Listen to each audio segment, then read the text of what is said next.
after this So she meeting. can't hook up. I tell you what, why don't Yeah. I email you the agenda so you guys can see it I on don't your want to serve on the city screens, commission. and Yeah. then I will She share it can on this still come in Zoom that for everybody. conversation. We don't And have a listen to screen, her Jill. Yeah, yeah. I'm Jill, in that your, would be, Jill, that would be good You so can still that share the it on ones this that are, screen and everybody online can see it.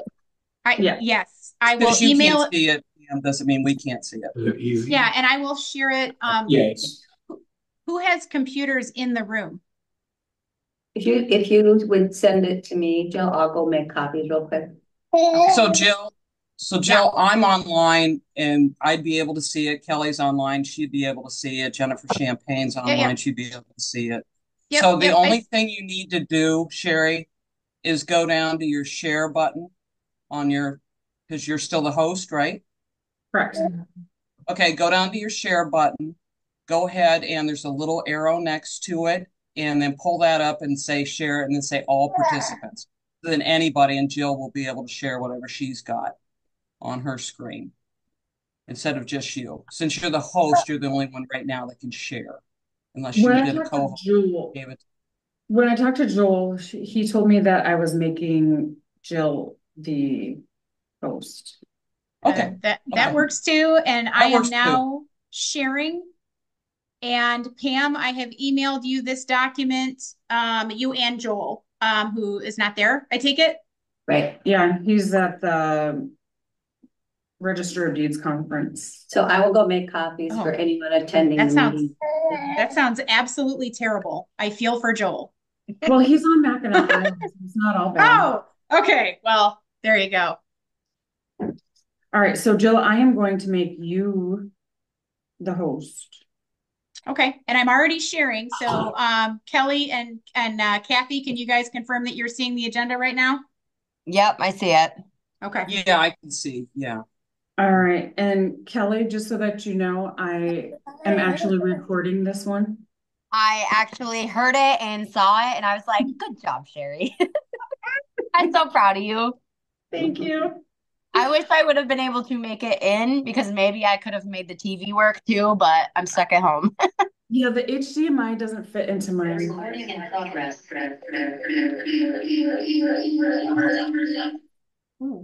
Jill, did you email me the agenda? I did. Okay. What's the question? Cemetery Hill. I was just actually meeting with the Rose Yes. Commission. Top half belongs to them. Top half belongs to them. We did it in 2012. We did it with some I'm Kelly, you Yeah. probably want to move. Yeah. and Bob and I are trying to figure out how exactly the cost share allocation worked because next year we're gonna do an overlay on our portion of it, but they're gonna do their portion and then Lennon and Cemetery and that whole area up there in Vardyville. So we're gonna try to just tack on to them for costing on the quantities. Makes sense. And the only thing we can figure is that we have an MOU that was that the city would pay $90,000 to the road commission. But that was also how much we got from the tribe. Yeah. But then we don't know how we paid for engineering or anything like that.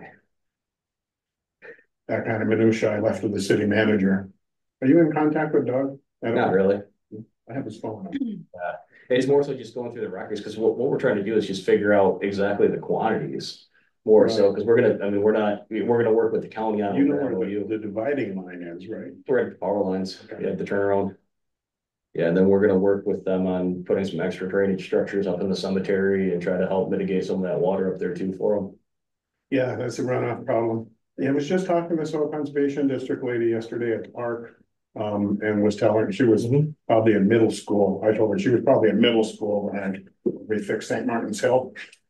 But we did it with a $750,000. Yeah. Most of that was a grant through the Soil Conservation District.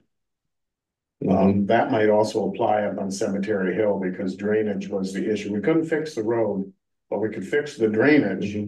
And the drainage made us fix the road. Yeah. You can't do one without the other. I was also contacted by some people who were seriously upset about cemetery maintenance, about how they should address the problem. And I said, well, you should start with the city clerk and the city manager and file a complaint. And if there were damages and they're claiming there are damages, they should make make sure that's in their complaint and give the city manager a chance to respond. And if he does not, they could contact the city attorney, who would most assuredly respond if there were damages. And then they could contact the mayor and the city commission.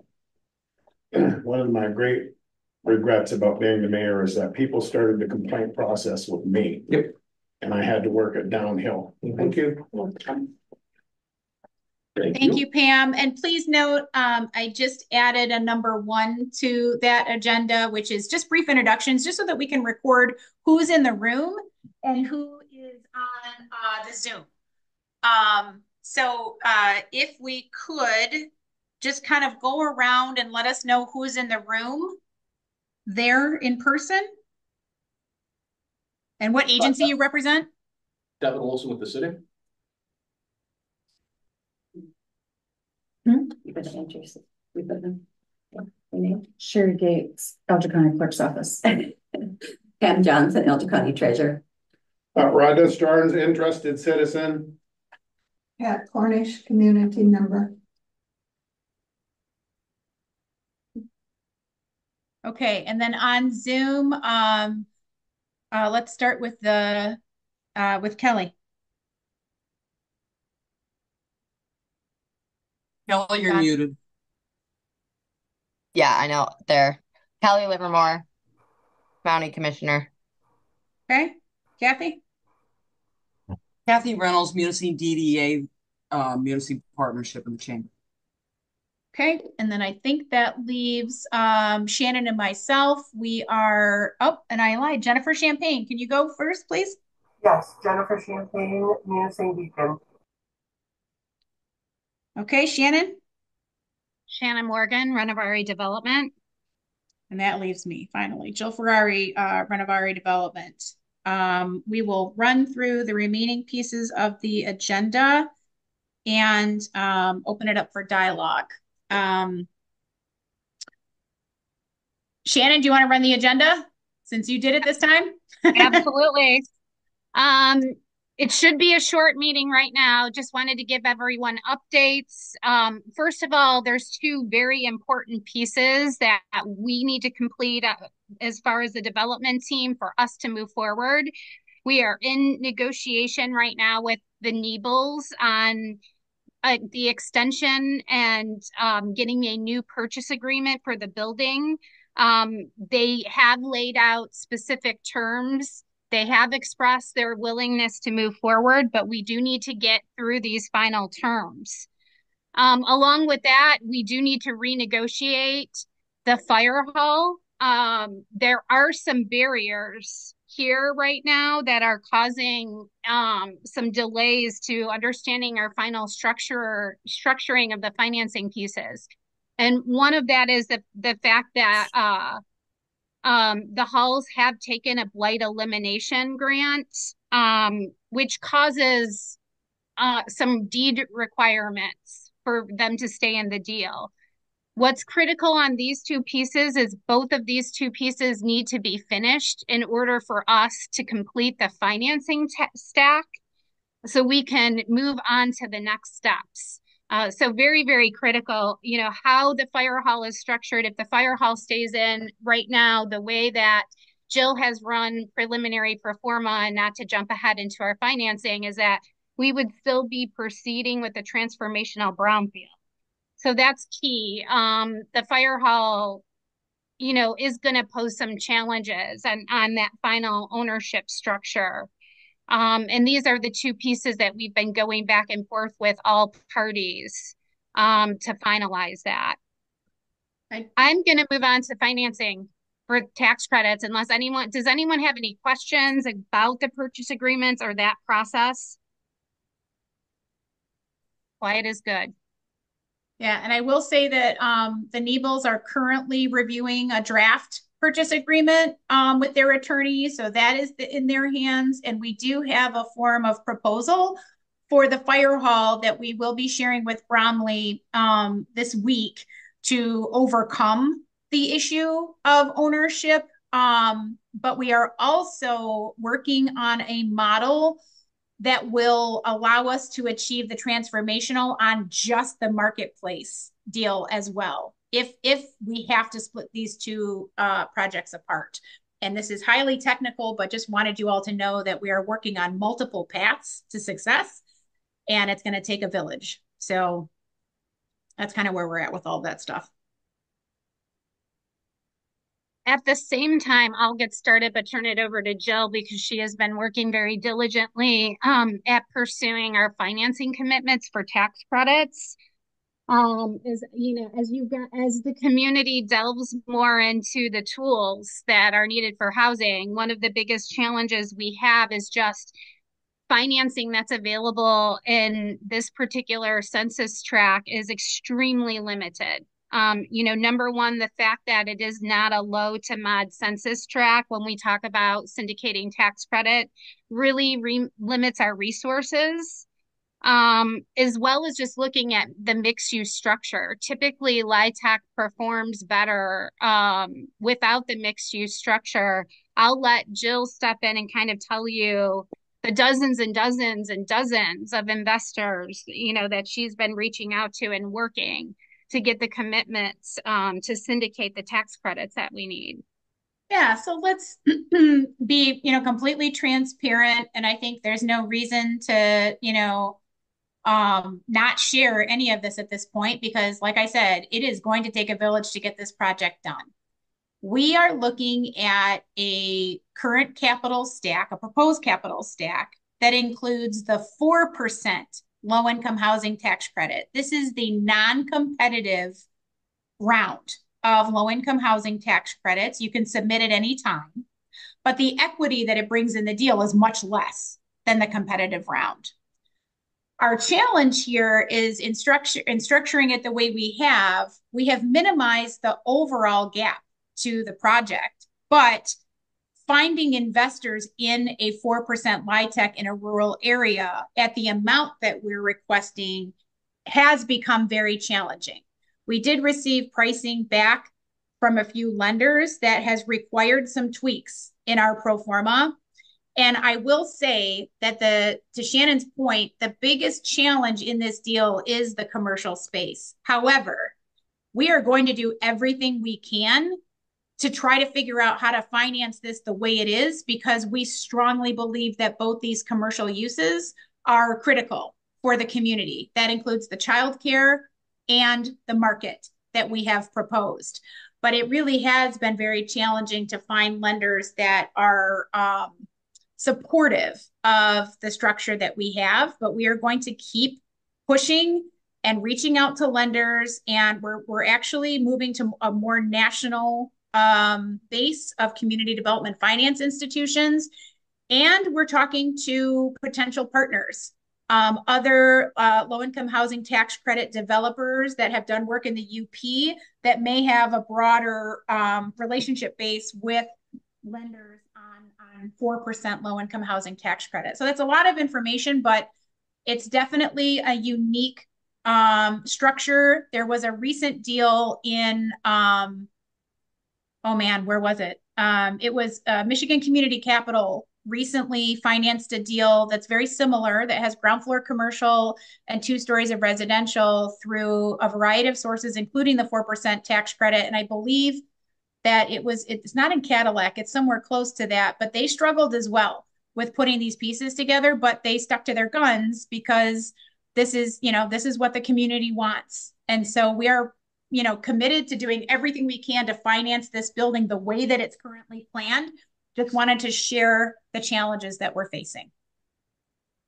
We are still shooting for closing before the end of the term that we have on our pre-dab, which is June 30th. We're still shooting for that. And at this point, as long as we can find lenders that are willing to provide term sheets, the technical pieces of this, the site plan adjustment, we're going to talk about in a second, amendment, I should say, not adjustment, and the remaining pieces should be achievable in that time frame. So that we're still shooting for that. guys have any I, questions? There's a lot of technical I, information in there. I just wanted to stop for a second and I saw open a it up. question in the chat from Jennifer, and Jennifer, just for clarity on the purchase agreement and referencing the Nebels, the site owner is Munising Land Corporation, just for verification. Can you clarify who the players in that are? Is it the bank? Is it the family? Just for citing it accurately. And And I don't have the legal structure in front of me, but I can tell you it's multiple members of the Nebel family. if you would, I had another question. In regarding to these purchase agreements, when did both of these extensions expire? The extension for the marketplace expired in the spring, and we could go back and verify that date. It's not in front of me right now. Does that include the both pieces of property? The fire Yeah, hall? that includes the Munising marketplace parcel. Right now, the fire hall extension, we do have an extension left in that purchase agreement. But the part of the new purchase agreement and the restructure for extending it further really has more to do with the ownership entity and the deed restrictions that are going to be required due to the blight elimination grant that we're negotiating right now. And that is an entity that the halls own. Thank you for clarifying. You're welcome. Does anybody else have any questions on kind of what we talked about on the progress on the financing and where we're facing some challenges?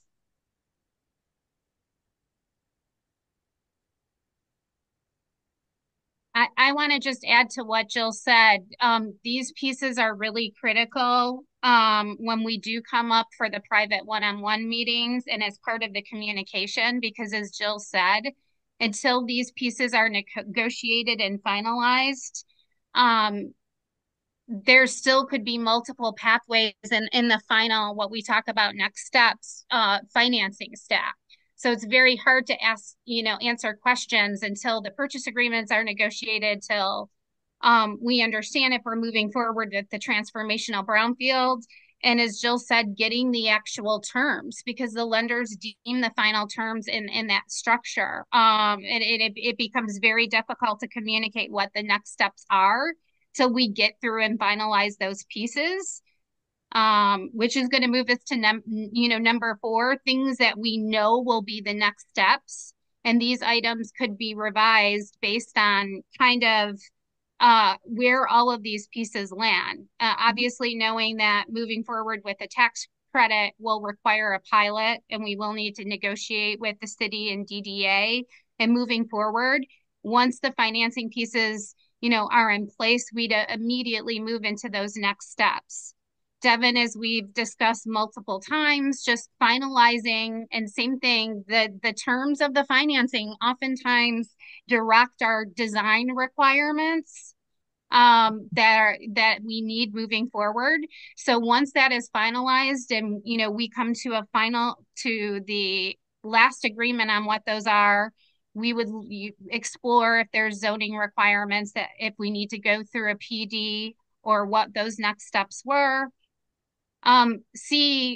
We absolutely know that beyond the tax credits, there will be additional gap that's needed to secure, that may be through state agencies or other sources. So a political strategy, working with the state land bank and other processes at the same time so we can secure the remaining gap, will be necessary. And maybe if we can scroll down. Sorry. And at the very same time, we should be talking about creating a committee to form the cooperative and putting those pieces together. At this time, those are our remaining items. As Jill said, it's very critical that we finalize the terms on the actual purchase agreements and extensions and understand who those operating entities will be. So we can finalize the financing stack and get commitments from the investors and lenders who are going to participate. Then we will be able to circle back together as a committee as a whole and talk about next steps and the organizations that we need to get through on the remaining pieces. So that was a lot. I will say, just kind of overall, the amount of revenue that the apartments and the commercial are producing, right? Given the uses that we're targeting, is not really, it's not enough to support the debt service at the rates that we're seeing today or the operating for the building. So the transformational brownfield program would really, it would balance that out. It would give us additional annual revenue that would could be used for debt service. So this program is really important for this project. The question that we have to answer as soon as possible is, can we get it for just the marketplace? Will we meet the minimum requirements for the program, or do we have to have the fire hall in order to meet those requirements? And if so, how do we structure the fire hall in a way that we can move forward? So there's a bunch of interconnected decisions that need to be made pretty quickly here. And we're doing our best to come up with solutions. Like on the fire hall, we've come up with a solution that may work. But Bromley and the owners of that, and we shouldn't refer to him as Bromley, it's Gateway, they need to be amenable to the structure. So we have a bit of negotiating that we need to do there. But it's really going to be the transformational brownfield program that gives us the additional cash flow each year in the marketplace that will allow us to serve the rents that we're looking at in the residential and support the commercial users that we're looking at, which are exactly what the community wants. So just wanted you to know how important that program is to this deal.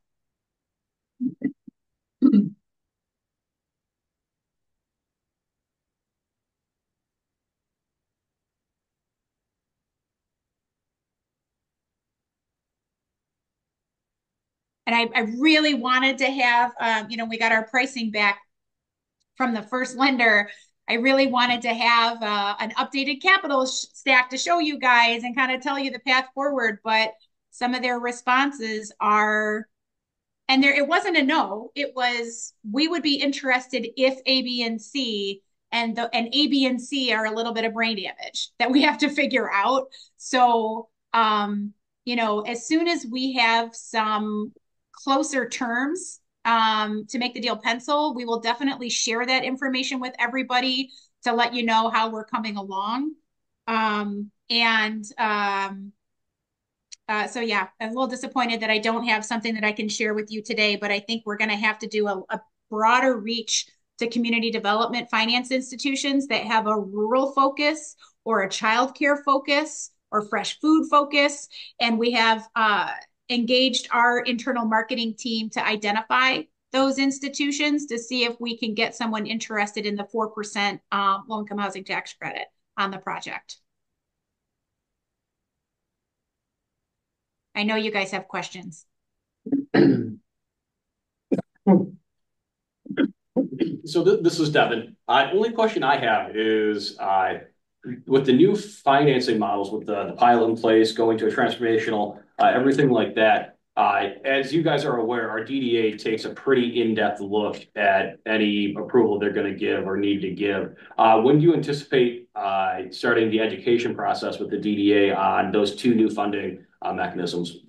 As soon as I have a lender that gives me pricing, Devin, because what I don't want to do is mismanage expectations. Mm-hmm. If I sent them a pro forma right now or told Kathy and her board that this is the amount of revenue we would be collecting, I'm not far enough along with a lender who has given us terms, and I need MEDC at least at a high level in support of the transformational. So I have two more pieces to get through before we would have something to propose that the DDA even review. I would add to Jill's point, getting the final agreement on the fire hall piece and whether that stays in the deal or not For is just sure. as critical. And is just as critical as a piece is the financing. So those are two of the areas that we need to have completed before we can start those conversations. Yeah, and not necessarily a pinned down, taxable value number or anything like that, but more of a what is a pilot and how does it work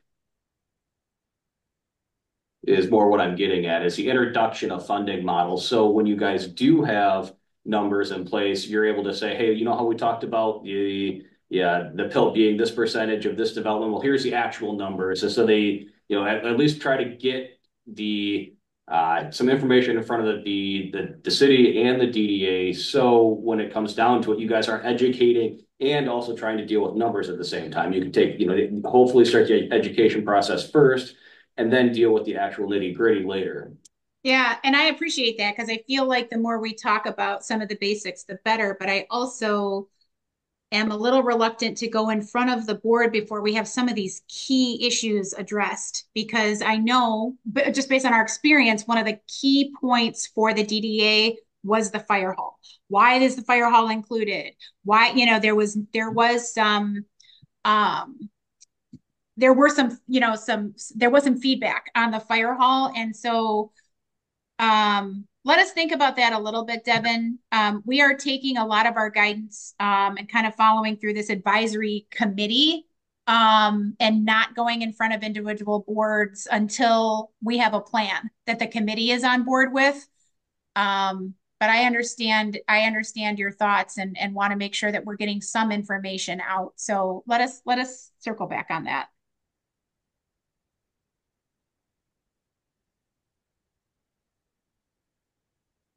I mean, our goal would be to keep the tax capture and the revenue as close as possible to the previous plan, respecting the change in size of the building, and taxable value. But it's going to depend on the financing programs. Thank you. So I've got a question. So you Yeah. talked about transformational again, which would, I'm assuming some of the other, are you looking at utilizing MEDC funding again and having to go through them with any of that and have those conversations started? So we did talk to Rob Garza's team about transformational. We talked about adding sales and use tax. So in the previous plan, when it was going through approval, it happened right at the point when the legislation was just updated to include sales and use tax as capturable revenue streams at the state for a project like this. And we were not allowed to add them to the plan because of the timing. That has changed. So our process will be to go through MEDC for all of the capturable taxes, Kathy. And I can't say at this point whether we would be asking for CRP or not. It's going to depend on the pricing from the primary debt lender, the tax credit investor. We do have a community capital raise in the stack. The state land bank is very supportive of that. They're going to help us structure that. But I don't know. I can't say exactly what we're going to approach MEDC with outside of the transformational until I get that pricing back. Okay. Because it's going to depend on the gap. Yep. Okay. I just didn't know if those conversations had started yet with them. So. No. If when we restart the meetings with MEDC, you and Pam will be invited to those conversations again, just like you were previously, to make sure that everyone's getting the same information at the same time. Okay, cool. Thanks.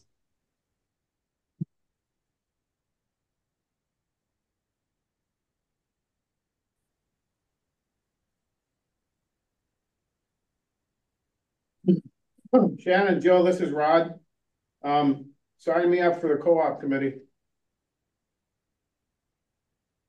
I mean, you're the chair. So if you didn't know, you and Pam. All right, well, see, I'm glad you're thinking of me.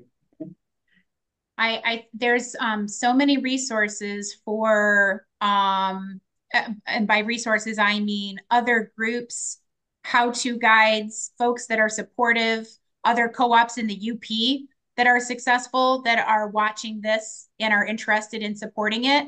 But I want to wait until we have a stack that works and can really start the financing piece before we really kick this off. I don't want to go too early. Okay, But I wrote that down that you're volunteering. Out of curiosity on this co-op thing, who's ultimately responsible for this space then if they do a co-op? So the way this, and I will resend, we did a kind of a draft plan for this. An entity will need to be established that will sign the lease. The Alger County Land Bank offered to guarantee the lease. I thought they couldn't. I thought you found out that they could not back it that way back. No. I thought that was a conversation piece that the county couldn't back something. That structure did not meet the requirements for the new market tax credit financing that we had in place at the time. They wanted like a national food provider, but for us moving forward, we don't currently have a financing source that wouldn't accept this structure. We may still run into that problem, Kathy, with the lenders, but now that we really know that we need to focus on lending sources that will promote startups and innovative approaches to food. We're going to make sure that the lenders that we're talking to will support this. But that will be the structure. It will be a new entity that is formed by a local board, and we'll definitely want to circle back and re-up the commitment to the lease guarantee from the county. Okay.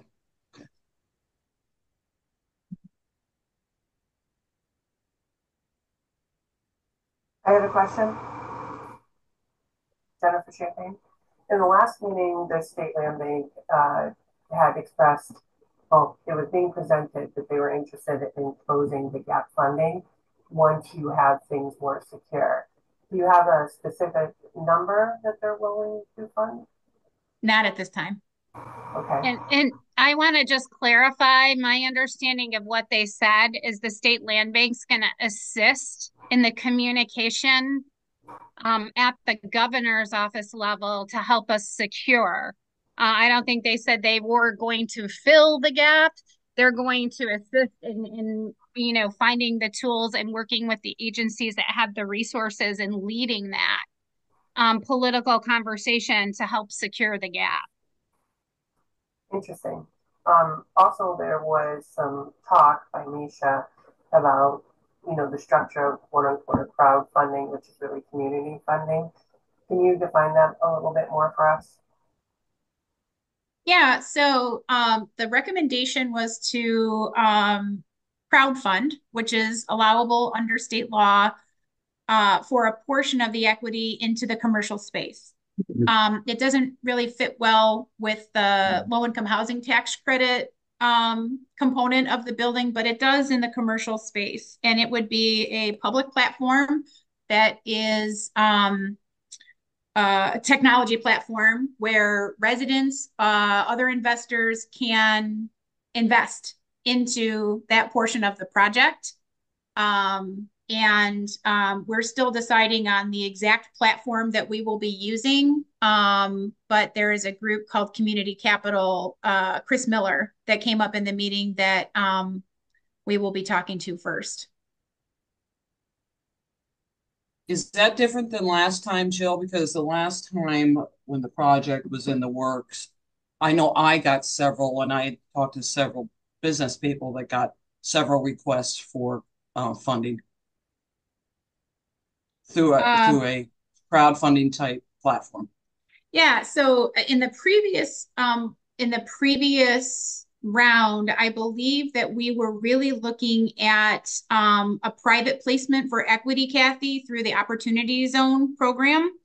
That would be a higher level of investor. And at this point, we're really trying to make this more accessible to non-accredited investors, just because of the nature of the project.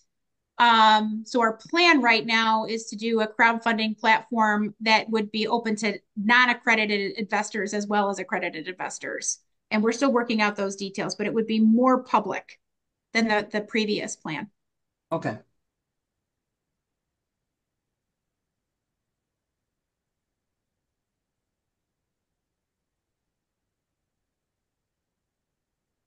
And when that goes live, it will be a publicly accessible website, and we'll be asking our partners to help support the marketing for that, if possible, if your individual organization parameters allow, to help kind of drive the overall awareness of that opportunity. Of course, just making sure that we're meeting everybody's guidelines and you know, the federal law around crowdfunding, but the whole purpose of crowdfunding is supposed to be to, you know, increase access to equity investment to more parties than in the past.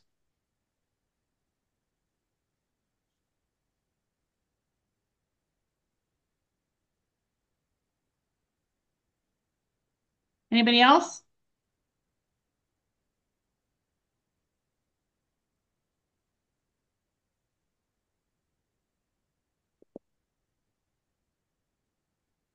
Do we need to circle back and get something on the agenda for next month?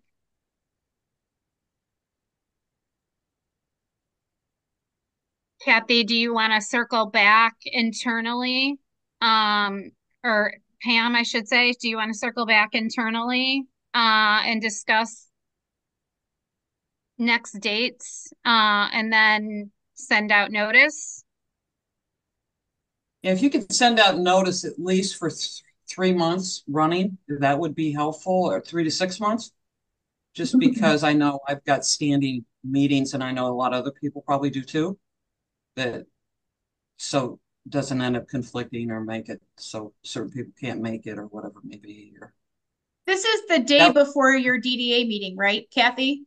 Your DDA meeting is tomorrow? yeah, usually, yeah, but yeah, I've got, you know, I know like a lot of other people got lots of other standing meetings and a lot of other boards that I serve on, but this time works for me. Tuesdays at 10. I usually don't have some, although I did have to leave another board meeting to come to this board meeting. So, or not this board, but you know what I mean? So, but yeah, if we know, you know, ahead of time, that also that helps me plan. I know I'm sure that it helps other people plan too. Well, we're missing some people in the room. State Land Bank couldn't make it today, but this really, you know, with Devin here, with you here, Dean's not here either. But so this time does work for you, or it doesn't? No, this time is fine with me. 10:30 might be a little bit easier just because I've got another board meeting that I've got it now. But I mean, I don't want to plan stuff around me. I don't want everybody to plan something around my schedule. I mean, But Kathy, I'm going to disagree because I feel like having the DDA present at these meetings is critical. Yeah. And so I'm fine with moving my schedule to make sure that we're creating an environment where you like this day, like I said, this day of the month is usually Tuesdays, 10:30. You know, I've got a other board meeting that I do at 9 in the morning, you know, that sometimes runs a little bit over that I left early. So, but you know, it's fine just to kind of keep it the way it is. And like I said, I don't like to inconvenience everybody else because of my schedule, because my schedule's so ridiculous. Is the third, so this is the third Tuesday of the month at 10:30. Pam and Devin, does that look good for your participation? For October, yes. November, that's a little tougher for me as it's the first week of deer season, but even November, that'd be all right with me. So you want it for the next 3 months? I will just make sure and put it on my calendar and make sure it works. So that third Tuesday of each month for the next 3 months at 10:30. Is that what you're talking about? I think at least we should get something in the calendar. If Dean comes back and says it doesn't work for him, then we'll talk about it. But having a meeting right before the DDA meeting, so all of it is fresh in Kathy's mind and she can relay anything to the rest of the DDA.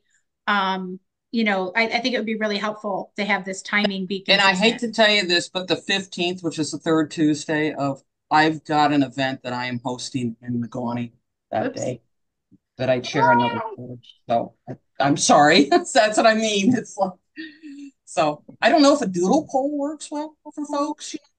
We could do that. I We could put out a yeah, doodle then that poll. way, yeah. Okay.